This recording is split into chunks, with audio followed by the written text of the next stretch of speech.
ergamoota walii gamoota hundumaan qulqulluu qulqulluu jedhamte akkuma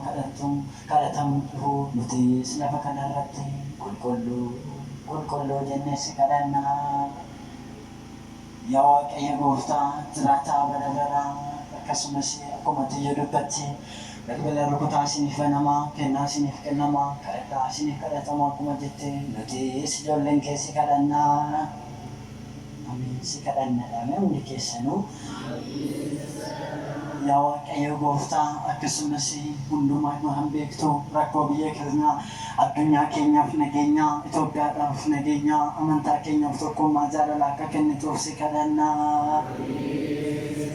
Yaa Waaqayyo Gooftaa sagantaan kun bifa ho'aa kanaan akka darbu jedhanii bu'aa bahii hedduu dabarsanii dhamaatii hedduu taasisanii obboleewwan keenya mana amantaa kanaaf xaaran egaa akkuma mana keetiif xaaran atis immoo jireenya isaanii godoo isaanii keessa seentee waa'ee isaaniif akka dubbattu akkasumas immoo nagaan jaalalaan gara biyya isaaniitti akka deebistu hunduma isaanii eegdee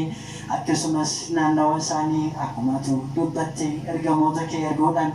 naannawa isaan jiranitti lafan isaan jiranitti hundumayyuu kan rakkatanis lafa rakkinaa keessaa kan boonis lafa boochaa keessaa kan dhiphatanis lafa dhiphinaa keessaa kan iddoo adda addaa keessa jiran kan nuti hin beekne kan ati hin beektu hunduma isaanii sassaabdee nagaan akka biyya isaaniitti nu galchituuf si kadhannaa.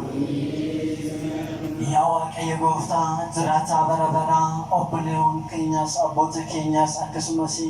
saba keenya hundumaayyuu lafa adda addaatti rakkatanii dhiphina keessa jiranis akka nuuf waastu si kadhannaa. Yaa Waaqayyo Gooftaa jiraataa bara baraa ulfaataa bara baraa kalees kan jirtu har'as kan jirtu gara fuulduraattis kan jiraattu warri dhukkubsatanii maxxannaanii sinirratti hafanii akkasumas iddoo adda addaatti hospitaalaa akkasumas lafa tsabalaatti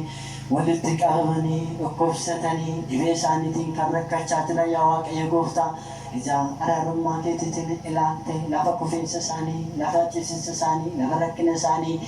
daandirras kan jiru daandirra biilees kan jiru akka nuuf qubsitu dhobatees kan jiru akka dhobsu nuuf baaftu yaa Waaqayyo Gooftaa si kadhannaa.